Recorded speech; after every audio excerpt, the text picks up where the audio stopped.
and thank you all for braving these treacherous conditions to get here. It took me nearly 9 minutes this morning.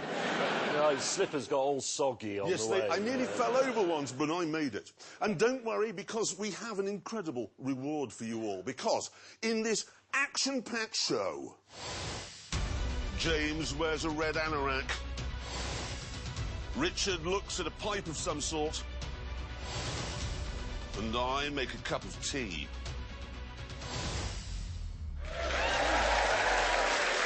It is non-stop action. Non-stop.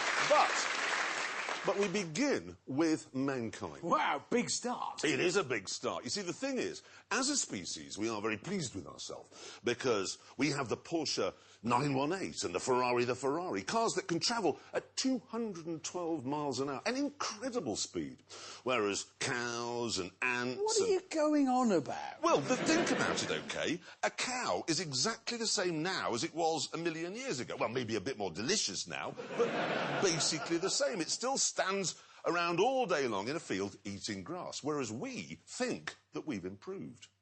But have we? Yes. Yeah, we have. Well, now you say that, but we were travelling at way more than 212 miles an hour in our cars 25 years ago.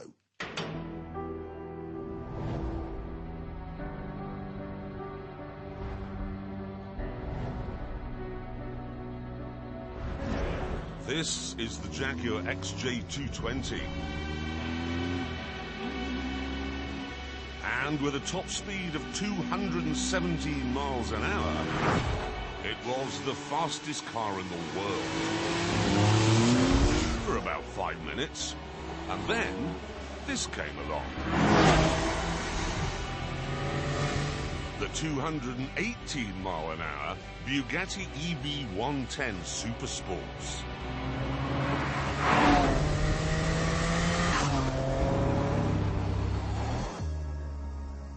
Both these cars were conceived in the 80s, when Gordon Gekko was running amok and the world was awash with money. But by the time they went on sale in the early 90s... An incredible day on Wall Street. The market has fallen over 400 points. The stock market had crashed. Sonny, there's only one word to describe what's happening, and that is panic. So the only people who might have bought them were too busy hurling themselves out of their office windows on Wall Street. So these cars, they came, they conquered, and no one noticed. Today, though, 25 years later, there are only 3 cars in current production that are faster than this. However, while there is a lot of performance, the way it's delivered is quite old-fashioned. You put your foot down and then you wait while the turbochargers spool up. Takes quite a while because there are 4 of them.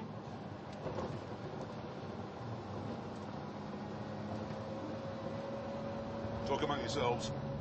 However, when the 3.5-litre V12 is finally getting all the food it needs,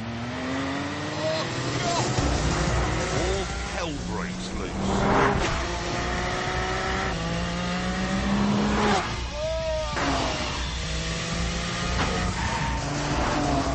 Through the corner, mild terror.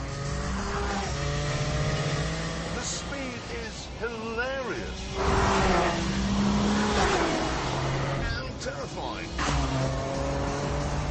That's probably why they fitted it with this plastic sheeting rather than carpets, because they knew that one day you would soil yourself.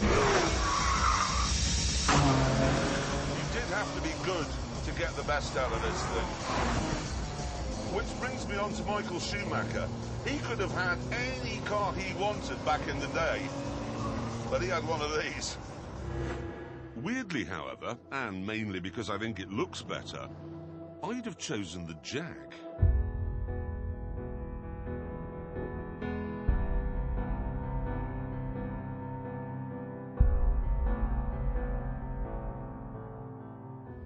It was supposed to have been a four-wheel drive V12 like the Bugatti, but Jaguar found that much too complicated. So they gave it the turbocharged V6 from a Metro rally car, rear-wheel drive, the rear lights from a Rover 200, and then they said, that'll do, and went to the pub.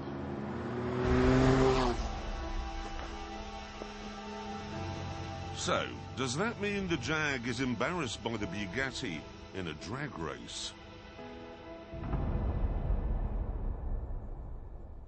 Right, before we do this, I have to tape the cassette player in place, because the last time I did a full-bore standing start in an XJ220, the acceleration was so vivid, the stereo shot out of its slot in the dashboard, ricocheted off the gear lever, and then speared into my left plum. Very uncomfortable. Oh, the ends come off. Oh, no, that's good. Right, window up.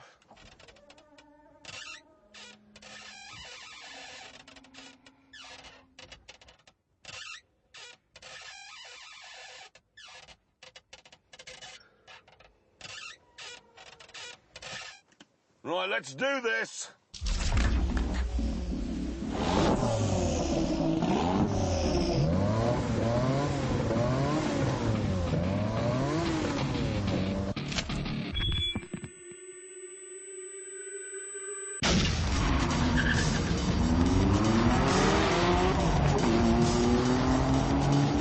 Don't know when to change gear because the rev counter's broken.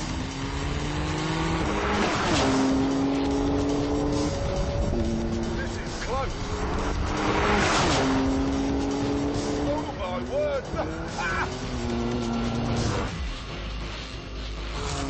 Score one for the Jag! Whoa! That was some speed! After a quarter of a mile, the badly made Jag was doing 135 miles an hour. And a modern-day Lamborghini Huracan couldn't do that. Which proves that in the last 25 years, we've come nowhere. Except we have. You see, back in 92 and 93, there was no Wi-Fi, there was no PlayStation. DVD hadn't been invented. Justin Bieber hadn't been born. There was no Google. Amazon was a river. There was no internet pornography. That's probably a good thing, because there was no Viagra either. The early 90s were the dark ages, and when you drive these cars, it shows. In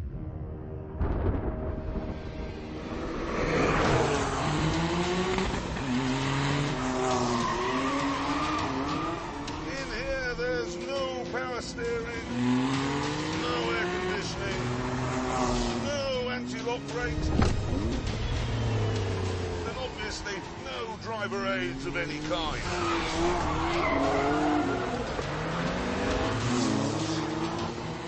Got a 525 brake horsepower engine back there. Oh, shit. Being fed by a turbocharger the size of a wheelie bin. And all there is in here to tame it is me.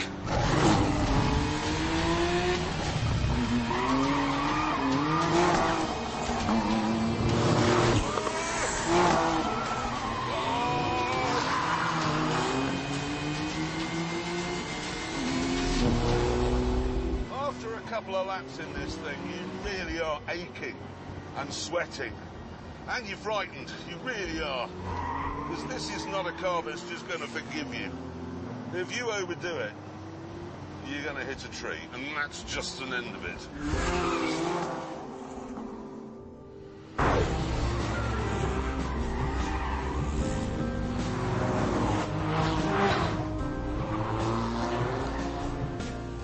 So, there we are. A modern supercar may be no faster than these monsters from the past, but a modern supercar makes the speed fun and easy, not terrifying and bathed in an unholy mix of sweat and feces.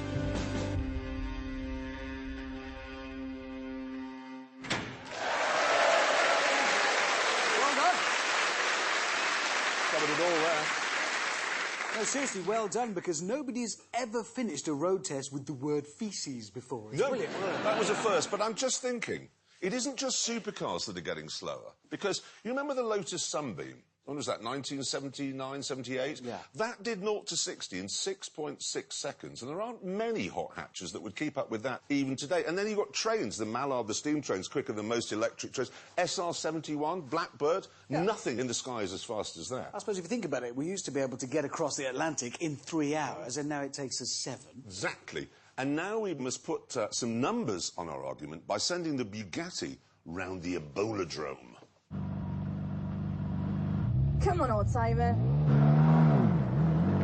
And she's off. A smooth start, four-wheel drive system maintaining traction in these wet conditions. It really is soaking out there today.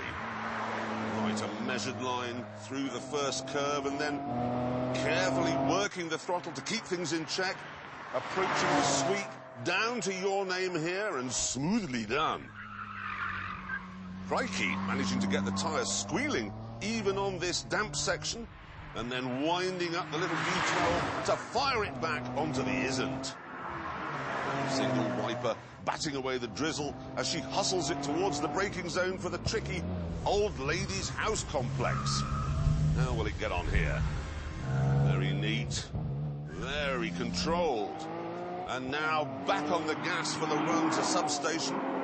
And you can hear the fizz from those 4 furiously spinning turbos. Keeping it together there nicely. Field of sheep to go. Glides through there and across the line. Right. So let's see where it goes on the board. I'm imagining pretty high up. Oh. That's not very fast. No, it isn't very fast, but we put the Jag round as well, and that did it in, hang on, I've got the time here, just bear with me, 1:35.1. So, slower than the Bugatti. Yes. Slower, in fact, than everything except a small, cheap Volkswagen hatchback, which also went round in the soaking wet. Yes. So, contrary to what you were saying earlier on, supercars have got much faster over the last 25 years. Yes. Right, moving on, because now it's time to order some donuts of debate from the Chat Cafe on Conversation Street.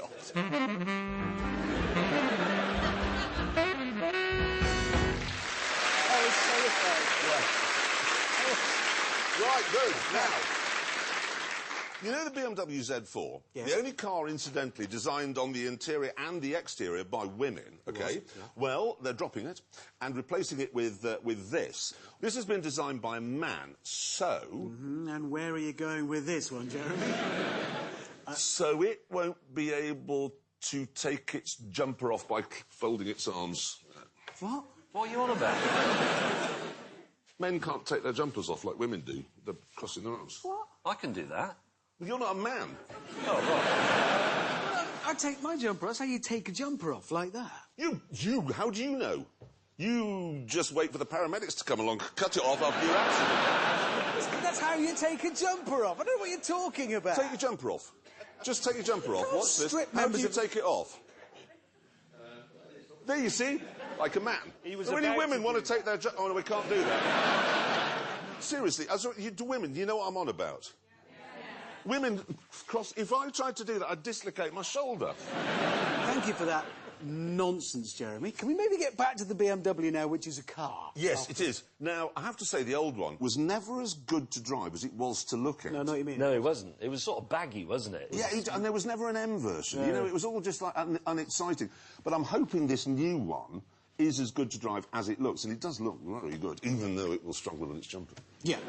Anyway, if I was looking for a new BMW Z4, actually, I'd have one of these, because this is the new Toyota Supra. I know, it looks phenomenal, and that underneath is basically a Z4, same engine and everything. Same chassis. I mean, it is a Z4, but with that body. And that body, I have to say, looks amazing. And do you know the most amazing thing is? They're talking about a price between 40 and 60,000, which is much less than it looks like. See, I think that is actually filling a gap in the market. There is a need right now for a mid-price sports car, because there really aren't many, if any. There's the Audi TT-RS. Yeah, well, that'll definitely take his jumper off like that, won't it? And then stow it in the overhead lockers. Tell you where the doors are.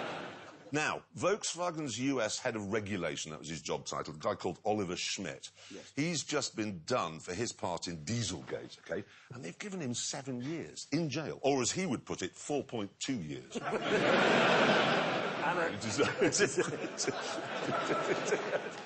And a fine of £400,000, or wherever that translates into VW money. 270,000. Yeah, no, the fascinating thing is there was a warrant out for his arrest, OK, in America, but he was in Germany.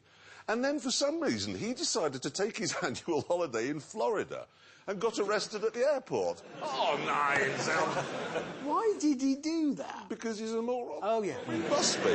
He must be. The only thing I think of is that Volkswagen needed someone to do some jail time for what had happened. Yeah, what, and he volunteered to do it? No, I reckon they probably said, I was the employee of the month, Mr. Schmidt, and you have won a fortnight's holiday at Disney World.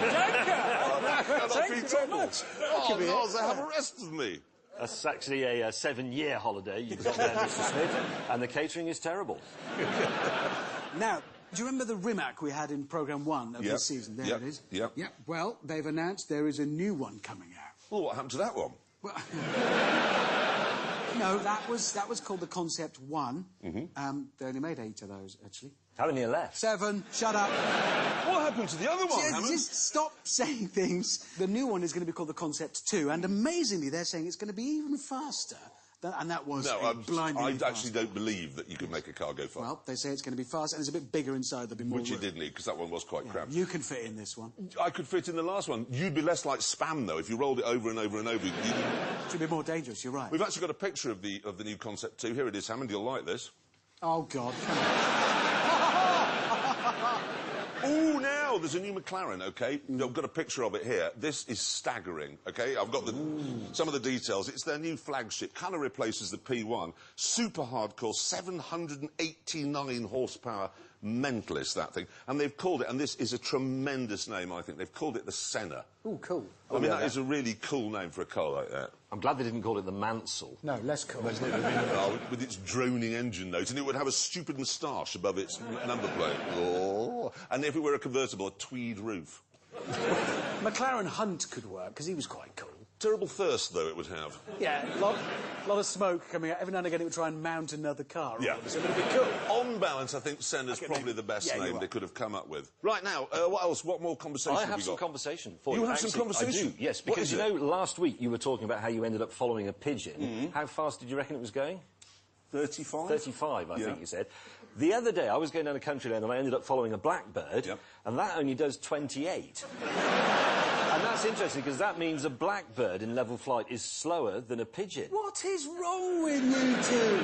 Why are you following birds? Why not follow Russian spies or straying husbands? No, listen, Hammond, pay attention. Oh, God. I did some research on this. You know the top speed of a pigeon, if it really puts its foot down, is 90. In level flight, 90 miles an hour. I know. Now, that is amazing, Hammond, because you wouldn't think a pigeon's wings could shift enough air. No, I wouldn't think about it. No, stop it. You say that. A hummingbird can fly faster than a goose. Can it? No, it's like that. Nobody cares. They do. Stop ranking birds. What? Rank. Anyway, I think that the top speed of birds is a new hit show. And you and I can host it, and you'll end up as Buttons in Panto in Swindon. And then you'll shoot yourself in a room in a Premier Inn one night. Yeah. There'll only be one police car outside, and it'll be a Vauxhall Astra. That's your future. Anyway, that is enough Conversation Street this week, so let's move it on. Thank you very much.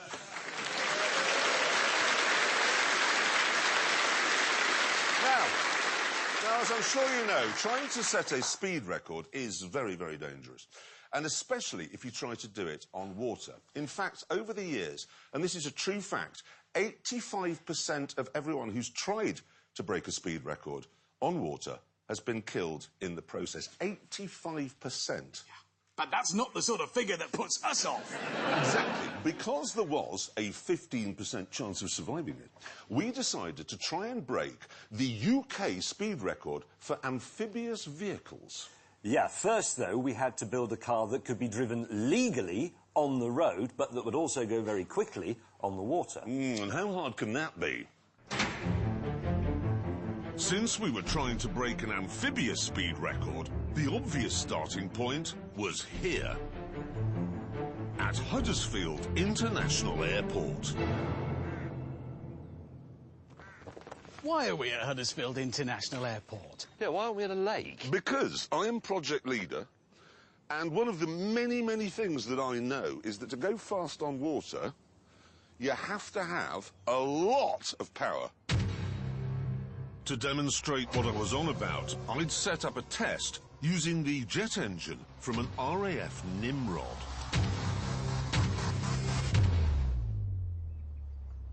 Did you build all this? Yes. Can I just ask? What? What is the current speed record for amphibious vehicles? 39.1 miles an hour. Well, isn't this rather overkill? Listen, Usain Bolt can run at 27 miles an hour on land, OK? If he were waist deep in water, he'd have a top speed of about 1. Water's really sticky. You need loads of power. I've got a word in my head for all this, and it's impractical. I've got a word. It's shut up. Right. We're going. Is it loud? Very. That's fired up. That's going to drive air into the big engine. We've got to get those in the green. I hate it when you've got buttons. I can't hear anything. Ignited. Oh. I'm going to give it some thrust now.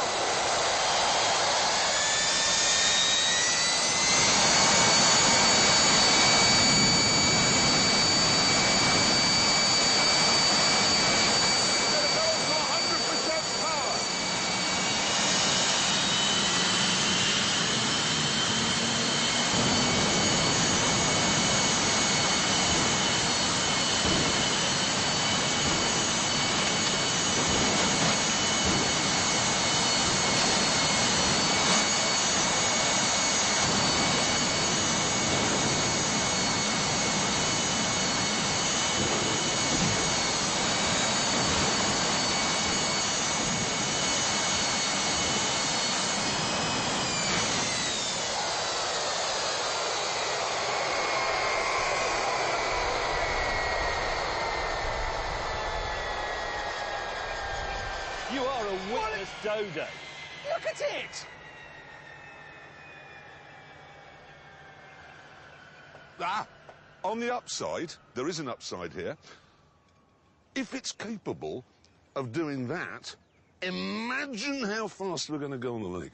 You're a cretin. Yes, None of this is based on any scientific reasoning whatsoever. You say it's got a lot of power. How much thrust has it got? A lot. Look what it's done. It's blown 2 aeroplanes over and given us a massive bill. Having proved to my sceptical colleagues that jet power was the way forward, we moved to our technology centre. Here we would fuse together this Russian jet, this speedboat, and this Suzuki Jimny. And we'd end up with the fastest amphibious vehicle Britain had ever seen. We have an old Suzuki car, Yes. a small old plastic boat, and a jet engine. And you're suggesting that somehow we unite them all into some sort of symphony of success and glory. Yes. This is the stupidest thing I've ever been involved with. It's idiotic. Having convinced my sceptical colleagues once more that my plan was a good one, we set to work.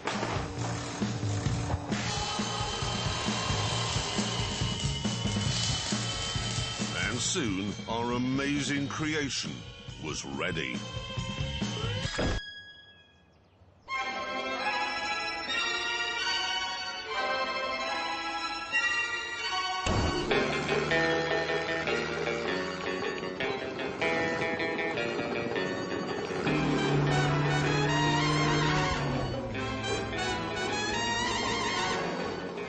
As you can see, everyone, this is fully road legal. Lights, indicators, number plates. And a massive jet engine just behind us. Yes. More of an issue, though, was the passenger seat layout. I'm going to change gear. It's right where your penis is. I didn't want your hand that near my gentleman's sausage. What are these things above our heads, except these are the stabilisation tanks, yeah? When we go in the water, you lower them down and they keep us afloat. No, I've got that when we fitted them, but what we're now discovering is they make us more stable on water, but a lot less on land. James, why are you being so quiet? I'm waiting for it to fall over. Will you stop making stupid childish noises? I think we've done an incredible job, and I think I've been a remarkable project leader. Why has no one thought to do this before? No, it's so logical when you look at it. The car bit of it's working, but it was already a car. That's not much of an achievement. I'm going to do a brake test. Oh! What? Wait. Is that? Oh! Yeah. Eventually, we arrived at the lake for our first high-speed test run. And immediately, Hammond chickened out. Why aren't you wearing a fire suit?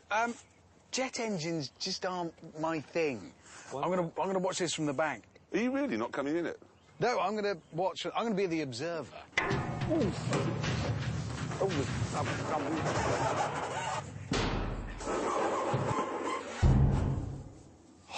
She's ready. My big fear is, let's be modest and say, let's say we reached 80. So from here, we've got to have to just use drag to slow us down before we hit the far bank. Well, we have to think ahead.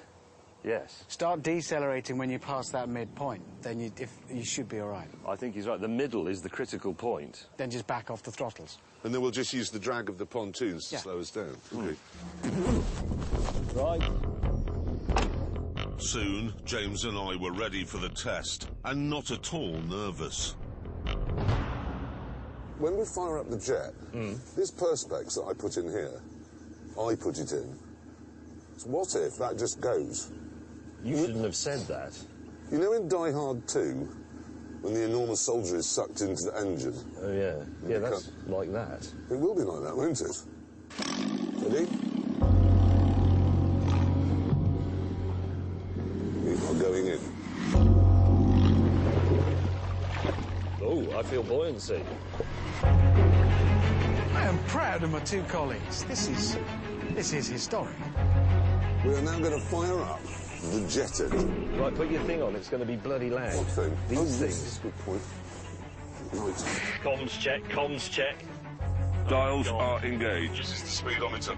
Okay, you've got igniter on, bilge pump off, throttle set at idle. Go. Starting jet. Holy shit. It's going round. Don't look at it. Don't look in the rearview mirror.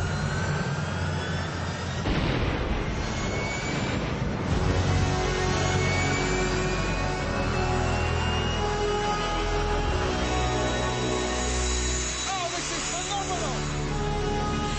Taking up the power now, 50%. Is that 50%? Yeah, that's about 50, but 70 is 100. What do you mean 70 is 100? I couldn't find a dial that exactly matched the rev. So 70 on here is 100% thrust. Now going for power, here we go. Also, you want to hold on to something seriously. Right, go.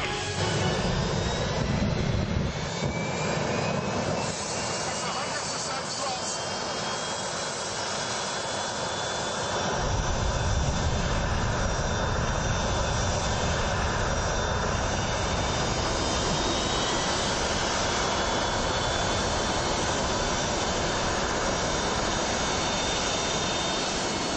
Right, well, we're doing 2 miles an hour. Come on! We're doing 3!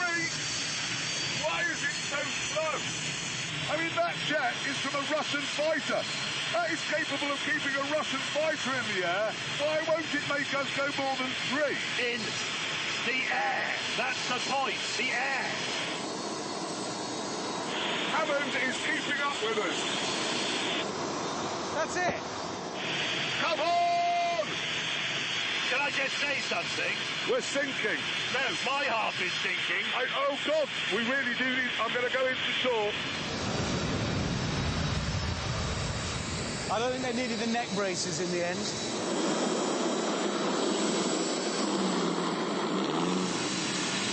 And throttle back.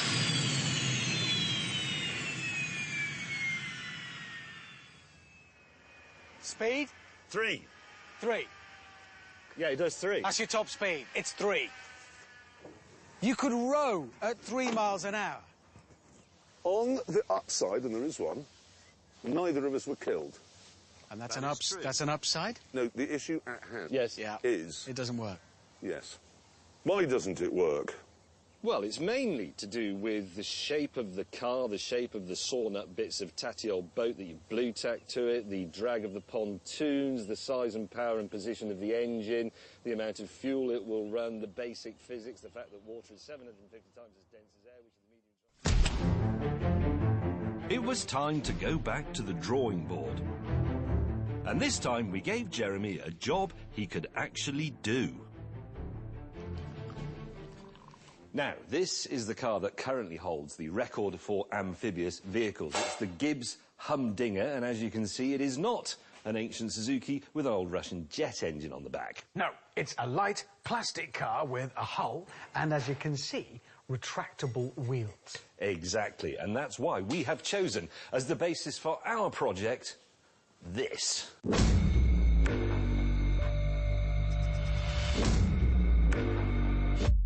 Which is a Reliant Robin in a 1970s leisure suit. No, it is a Bond Bug, one of the coolest cars from the 70s. And I can see why you chose this particular one, Hamid. It's got your name on it.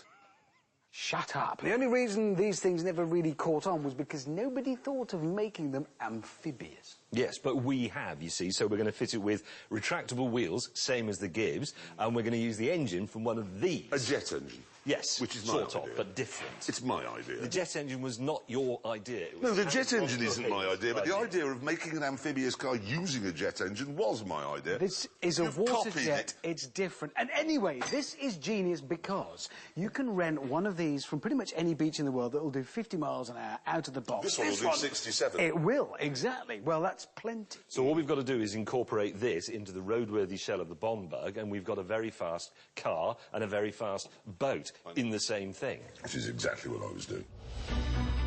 At this point, we sent Jeremy home and set to work on building our masterpiece.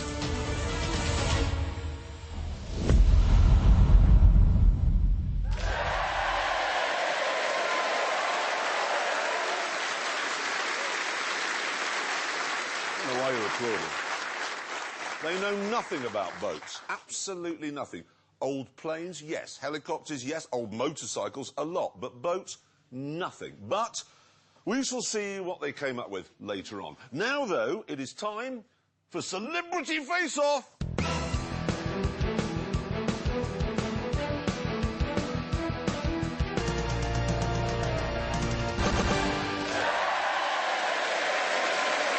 It's a simple question this week. Who is the world's fastest magician? To find out, would you please welcome Dynamo and Penn and his silent partner, Teller! Amazing. I'm already amazed. I've got to be honest, magic is my favourite thing in the entire world, apart from boating in the south of France. But we must begin with cars, obviously. This being a car show occasionally. You both started with 4x4s, as far as I can work out what they have featured in your life. You are a G-Wagon man, yeah? Yeah, so at the beginning, when my TV show got a bit of success, Mercedes came and they would give me cars to drive. But then I did a commercial with Fiat, and Mercedes weren't too happy about that. I used some of the money from Fiat to then... I still love the G-Wagon, so I bought one. So. But yeah, that's quite... So you used Fiat money to buy Mercedes? Yeah. That is quite cool. But you had a Ford Bronco. But only because I watched O.J. do the... and I said, he's kind of a big guy, maybe I'd fit in that car. And I got the whole thing, and it was all too masculine, so I painted it stripper pink for Vegas. When you're driving to work, do they think you're a stripper? Yeah, I hope so. Didn't you have a Ford Falcon as well at some stage? Well, when I was in high school, I'm from a rural area. My mother gave me her car, which was a Ford Falcon. But for me, that was just a place to have sex in high school. And then, I mean, you started touring together, so you presumably needed some kind of tour. Yeah, we did. You know, we're carny trash. We did carnivals and outdoor shows and all of that. We're the worst kind of people. And we had to drive all over the United States of America. So we went to an auction place and bought a Datsun 210 station wagon with the back seat down and then our trunks in there with all our stuff. And we were so terrified of having our props stolen that we had a magnetic sign we put on the side that said Atlanta Center for Disease Control Specimen Transfer Unit. We put that on the side with the big boxes in the back, and that worked really well until the sign was stolen. I want to talk about cars, but who would rather here see some magic? Yeah. I know we're supposed to do cars. Would you mind awfully if you now do some? Have you actually brought something with you? I'm going to try something with you. Just hold your hands out for me. What, both? They're both like this. Like that. A little bit wider. Sorry. Are you left or right-handed? Right-handed. Close it in a fist for me. What? Close it in a fist. Like that. That one. Yeah, and then turn this left one over. I'm going to put a little cross right there. Can you show that to everyone? Yeah, show that to the ladies. Show the cross to everybody. I've got a cross there, look. Let's have a look. So, make sure it's dry. It's sharpy so it shouldn't come off. Yeah, still there. The idea is to make it disappear from there. If it's in this hand now, I'm going to be sake. How is that?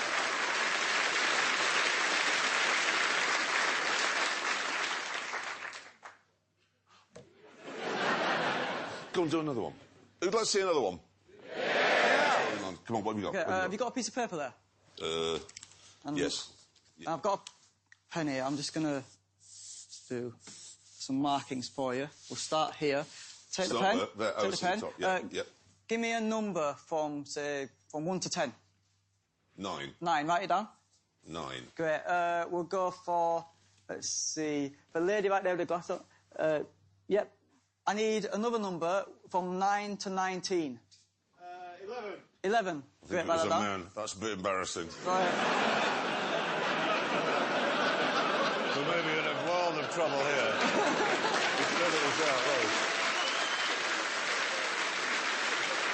Let's move it on quickly. Yes.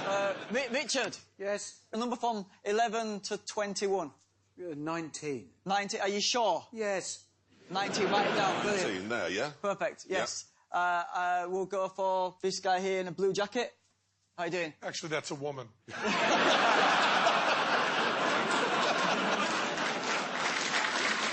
It's so hard to tell. A number from 19 to 29, please. 27. Write that down. Gilles Villeneuve's old number. We'll go for this gentleman right here with the white T-shirt. The gender fluid gentleman. Yes, yes. A number from 27 to 37. 33, write that down. And finally, the lady at the end here with the long hair. Can we have a number between 33 and 49? 42. So 9, 11, 19, 27, 33 and 42. These, obviously, the numbers we randomly generated today. A couple of years ago, I picked 6 numbers myself. They're like my lucky numbers. And I went to a shop and I bought a lottery ticket. And I won. Only a tenner, but, you know, I won something. And I keep that ticket in my wallet. There we go. Keep it in my wallet. No. For good luck. And, where's the camera? Yeah, can you see that? No. There's one ticket there. This is a lottery ticket. I think you'll find the numbers quite interesting if you want to read them out loud. So you... I need my glasses on a lottery ticket. So let's just... What was the first number? 9. 9 right there. 11. 11. 19. 19 for Richard. 27. 27. 33. 33. And the last one? 42. 42.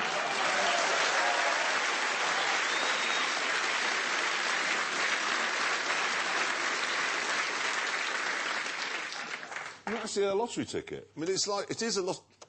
I'm staggered. But anyway, look, we haven't finished yet. Shall we see what the Americans can do? Come on then, you two. Let's have a look. What have we got? Well, you know, I was asking Dynamo, you're a member of the Magic Circle, right? Yeah, yeah.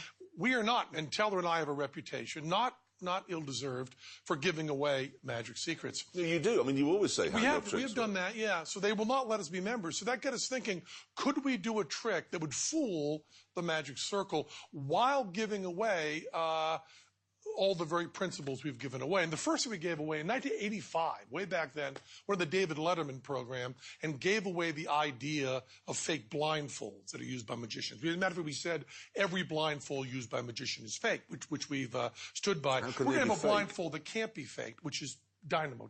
Teller's going to stand up here. And Dynamo, just make sure that Teller can't see. Come over there and just make sure that Teller no, not permanently, but just for now.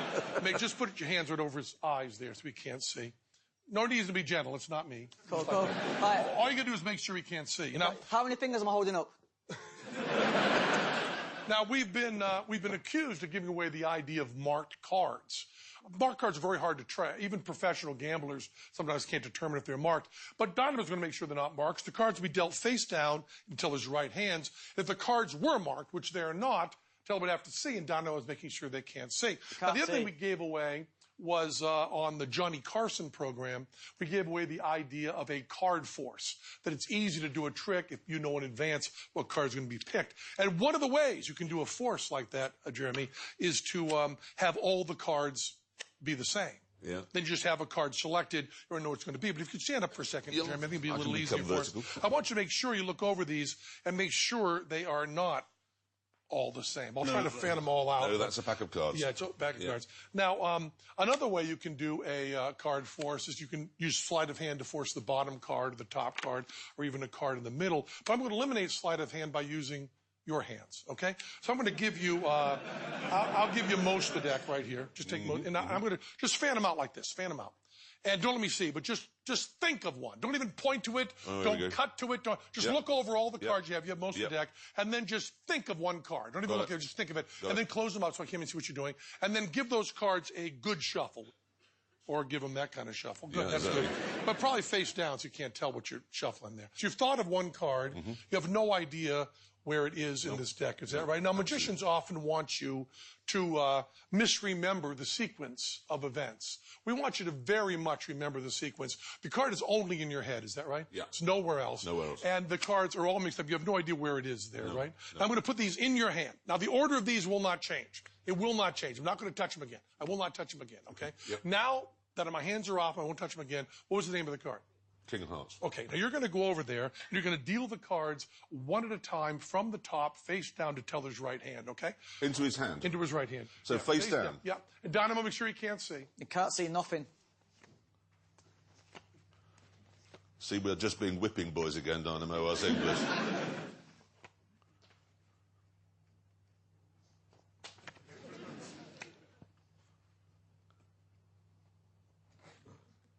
Okay, Dynamo, was he able to see him for a moment? Nothing. Jeremy, what was the name of your card? King of Hearts. King of Hearts. Look at the next card. Oh, for God's Thought sake. of card out of a shuffled deck.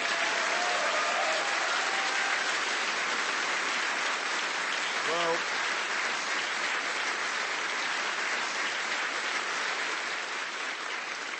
you came here, of course, to do your laps. Yeah. And as we can see in the rapidly fading light, the weather has not been clement. In fact, when we arrived at the track this morning, it looked like this. And then you can see the problem, that bit, you can sort of see where the track goes, but if we got another shot, I think we've got a moving shot. Now, somewhere in there is a racetrack, which makes it quite tricky, I should imagine, to see where you were going. You did it first, didn't you? Yeah. And there was a particularly fine moment, I have to say, on the... Well, it's supposed to be a flat-out corner when it's dry, but it really wasn't. I mean, the weather was improving, it was thawing. Yeah. And it all went really brilliantly wrong. Who'd like to see Dynamo going round in a few circles? Yeah, we want to see that? So look at this.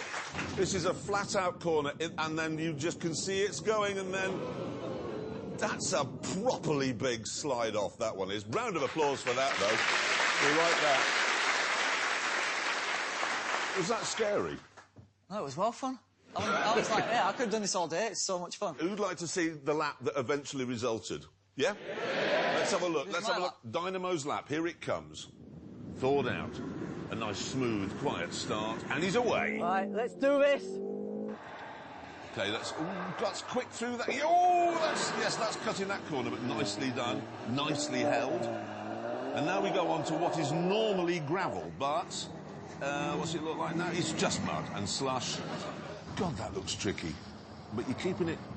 Oh, bit wide through there, but not bad at all. Again, not bad. Not fast, but... I don't think I'm on the track anymore, guys. No, still Bramble yet. No, that is a James May cornering speed through that one, but... Is the car putting the traction down all right? No, it was all over the place. He doesn't know that's nice. Yep, splashing through the last bit. Difficult bit too, as we call it. Driving on water, this is. It is, yeah. It's almost Jesus-esque. And then now we get back onto the tarmac. Well, ooh, I say that was tons of front-end grip there all of a sudden. And then, look at the way the front's turning in. That's unbelievable. Now we go on to the really fast bit, ordinarily. Come on, then. There we go. This is where you lost it in the practice, but you haven't lost it this time. That front is suddenly sticking really well. Coming up to the last corner, a little bit of understeer through there, but nicely tamed, and there we are across the line, everybody! Nicely done. Not easy. Not easy.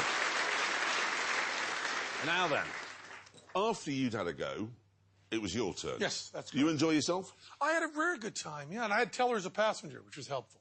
Oh, that would help. Balance it out nicely. Yeah, sure. Yeah. Nice. You also had a moment, shall we say? I did. Would anybody like to see this moment? Yeah. Let's have a look. This is quick coming into the last corner. That's understeer. Oh, somebody's been off there already. Look, you can see the time marks, but not as far as you went. That is impressive. That's the furthest anybody's been off that track by a long way. You're definitely winning that so far. Yeah, definitely furthest winning off the track, I got that. OK, but then you got a lap together. I both did. of you. Let's have a look at this lap. Yeah, another nice tidy start. Roaring off down to the first corner. So we're going, Teller. Can you feel it? It's not at all scary in there. Right, that's tidily done through there, keeping it really on the island. Unlike Dynamo, who's mad. And onto the gravel. Well, the mud. Well, the slush. Whatever you want to call it. I'm going quickly there. Oh, that was well held there. Thank you. That's nice driving. I'm under control. Shut up, Teller. I got it. He's putting you off. No, this is... Sometimes, when it appears to be slow, it's fast. And sometimes, when it looks fast, it's slow. This is looking fast, I'm going to be honest, but there's a lot of sideways action, which, of course, isn't forward motion, which is a problem. Right, now, coming back... But it looks really good. Oh, it looks tremendous. This is great television. And you can hear the bark of the 2-litre there as you hit the straight. We're going! Now! And coming up to the... This is the corner, not this one, but the next one that caught you out practising. Ooh, you're trying to get a Scandi flick going there, but a bit too soon. Understeer again, but you've held it this time.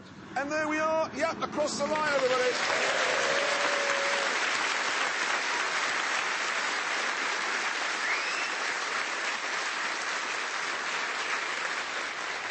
Right, I have the times here. Okay. We'll start with you, Dynamo. 1:39.3. That's really slow. I don't know if it's all right. But you've got the snow symbol. So far, you're the fastest person ever to go round our track in the snow. But are you faster than Penn and Teller? There's actually excitement here, isn't there? Yeah. It's nervousness. You did it in 1:30. 3.8.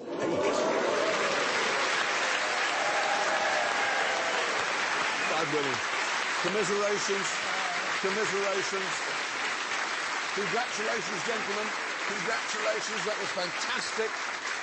And thank you so much, all of you, for coming along and doing all this magic. But we must now say goodbye to Dynamo and the world's fastest magicians, Penn and Teller!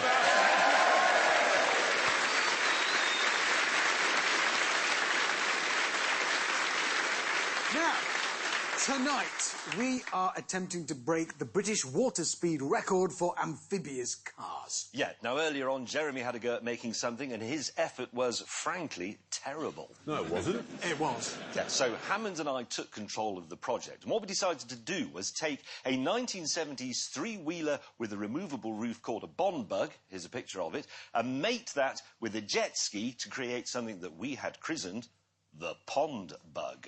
And then when it was finished, take it to the Lake District and something called Coniston Speed Week. Over the decades, many fearless daredevils have powered across this 5-mile stretch of water in the pursuit of new records.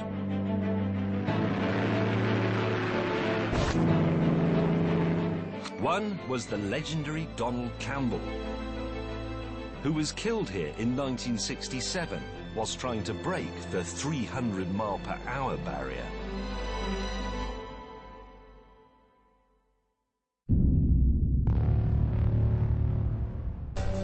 Today, in Speed Week, that spirit of adventure lives on, as people from all over the world come to push their boats, their engines, and themselves to the absolute limit.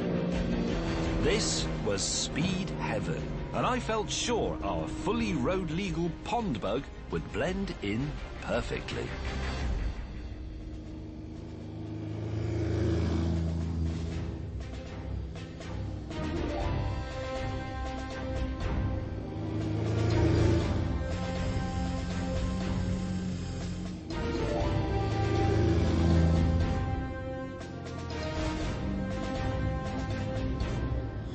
Morning.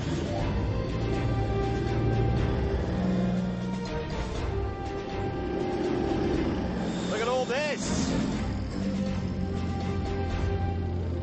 Having parked up, I went off to find Hammond and Clarkson, who reckoned he'd come up with something better. Are you ready? You're gonna not believe this. OK. Behold my genius. Oh, hello. Oh, yeah. Oh, that is actually quite surprising. So the tracks drop down when you're near land. Very clever. I mean, I'm sorry. I'm going to stand back a little bit. Have I or have I not created something brilliant? No. You didn't build it. And it's very cool, but you can't use it. Why not? Because it's not road legal, it's We'll not put a an number amphibious... plate on it. It's not an amphibious car, it's a boat. Car. That's a boat with legs on it. It's not eligible for what we're doing. Well, where's your car? Ah!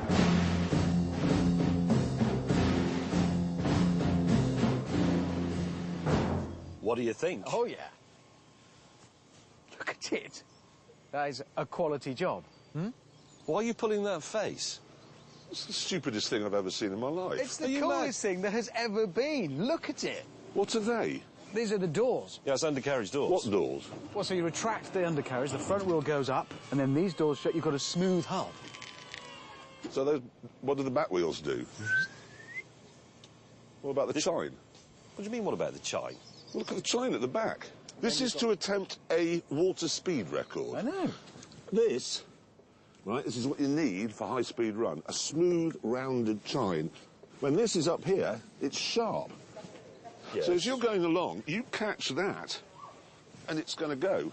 Well, we had to make it fit around the wheel, otherwise it wouldn't work on the road. Well, could have made it round. That was a difficult fabrication job. It was much easier to do it like that. You make I'm it sure out it's flat easier, but pieces. you've created a death trap. Wait. Keep the nose down. Yes, I know what it's for. Well, there you go, then. Isn't this thing just going to porpoise? We don't know. No, probably. Anyone who gets in that is effectively committing suicide. They're not. So anyone who gets in that is going to look the coolest person here. That's fact one. Which one of you two's driving it? No, that's interesting We've because... got to think about that. It's got to be somebody with a speedboat, powerboat racing license. Yes. Have you got one of those? I haven't got one, and... I haven't got one. Do I know anybody who does have one? Yes, I do have a racing licence. Well, there you go, then. And here is your racing boat. Look what we've built for you. I am not getting in that. Yes, you are. I'm not. No. No. You have to. I am not. And with that, back to the tent. This is broken. No, line it up with the... It is broken, otherwise it would be... Look, You've used a removable steering wheel before. And line up the... Yeah, you I've go. mended it. Knowing that 85% of people who attempt speed records are killed, and that the boat had been designed by imbeciles, I was fervently hoping that it would at least be easy to operate. However... You have to drive it into the water first. It's still in road mode. And you do that using this. That just teases it in. A little push, and it goes in. Once you're in the water, you have to retract the wheels, and then you disengage the fan and the clutch. Then you have to close the nose wheel door. Push it down once, you're in neutral. You'll still rotate round because the jet's still running. Push it up, and you'll see that current will flow on the ammeter. When you get a current surge, jet thrust trim is here, and it will appear on your screen here. Hold that. And that does reverse this when you pull it fully back. If you knew, and you obviously did know, all along that I was going to be driving this, why have you made this thing so complicated? That's not complicated. That's the If you same knew... Business, we've simplified it. These instruments are from the jet ski. Yes, You've got two speed... Comforting. Comforting. When you're on holiday, you've looked at those and thought, I'm having a lovely time. That's what you're doing today. The water will be colder. Why don't you take the checklist with you? Because it will blow... It tells you the things you've got to do. It's so easy. We've spent hours on that. The thing to remember is that 39 miles an hour is really fast. Yeah, it is quite fast. It is really fast. But if you do 40... Yes. Then you're a world record holder. Step out of here. Not world. It's a British record. British. What better record? Well, what other sort of record would you want? To set a speed record, you have to drive past the start line marker buoys. You're then timed over a kilometre, after which you turn round and do exactly the same thing in the opposite direction. Your result is an average speed taken from the 2 runs. It all sounded very terrifying.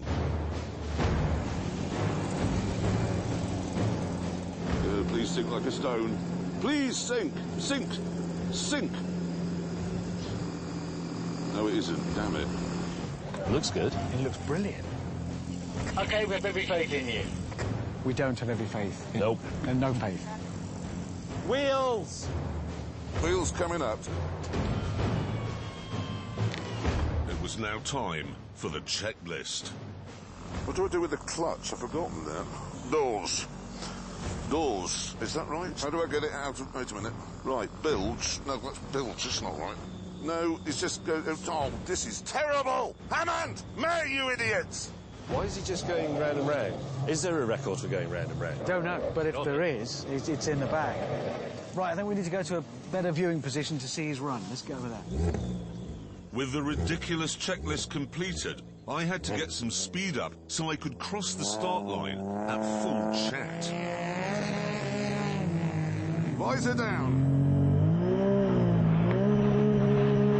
It's on the plane now. We're on the plane. It's very sprayy. It's a badly designed hull. But the hull was the least of my problems. Jesus Christ, this steering!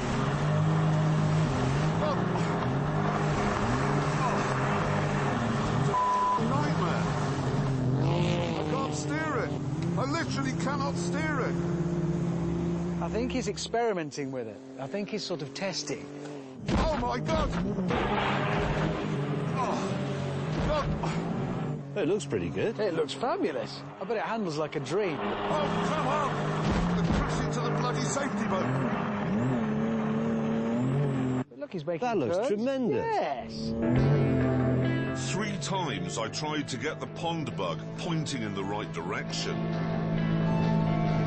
Absolutely impossible. And then I thought, sod it. Put my foot down and went for it. Oh, Christ!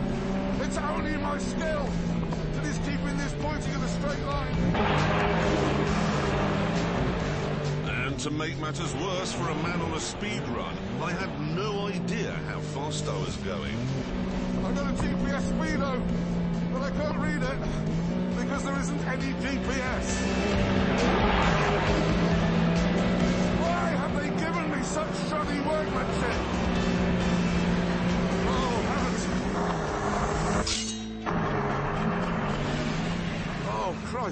That's the worst thing I've ever done, ever. And now I've got to turn around and do it again.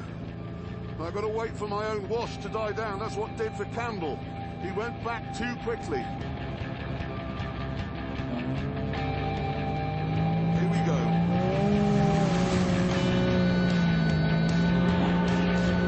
That is my foot pinned to the floor.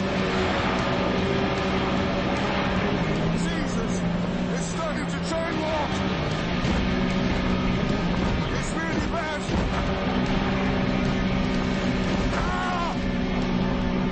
And then... Oh, my God! Oh, no, we've got a power problem. I'm losing power. Ian Hammond have built a piece of shit here. It sounds a little bit inconsistent. That's maybe him feathering the throttle.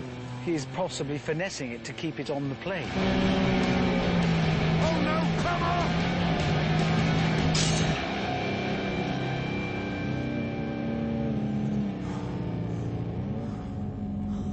Jesus, a lot of smoke. Well, that was a disaster. I've got no GPS, so I don't know how fast that was. And the engine is cutting out all the time. Basically, it was time for a stern word with the engineering department. Right, you two. Yeah? Not only have you built something ugly and complicated, it's rubbish and lethal. In what way? The worst thing is the steering. You cannot get it going in a straight line. The steering is a horrible compromise because it's got to work the steering wheel and it's got to steer the boat. Well, compromise is a way of describing it. Lethal is another way. It looks great. Great out there for him. Oh, yeah. I was doing about 4 miles an hour. Well, that's a start. Then an official came on the tannoy to announce my result. Eagle 46 to Bomberg. Pilot, Jeremy Clarkson. South, 47.362. Descent, 48.274. Average, 47.81, which is a new national record. We did it! What do you mean, we did it? Would you have swum it? I did it! We did it! Thank you so much. Really, thank you. Thank you all for applauding me. No, wait, they're applauding us as a team. Listen, I'm sorry to go on about this, but Roger Bannister was the first to break the 4-minute mile, not the man who made his shoes. Edmund Hillary was the first to go up Everest, not the man who made his rucksack. So I was the first to do that. I broke the record, not you two. Yeah, the truth is, to be honest, we failed. Well, you didn't fail. I mean, if you'd have spent less time getting your hair cut and more time working on the engine so that it ran properly, I reckon that thing would probably do 60 or 70. On flat water, it definitely would. Yeah, but the thing is, we gave it the square chines, that really terrible steering, the fantastically complicated knobs and buttons and things. Basically, we built a death trap, and it didn't work. Well, so you're... Just get this straight. You were hoping I would become one of the 85% who died trying to break a record? Yes. So we're now actively trying to kill each other? Yes, and we can't even do that properly. No, and on that terrible disappointment, it's time to end. Thank you so much for watching. Goodbye!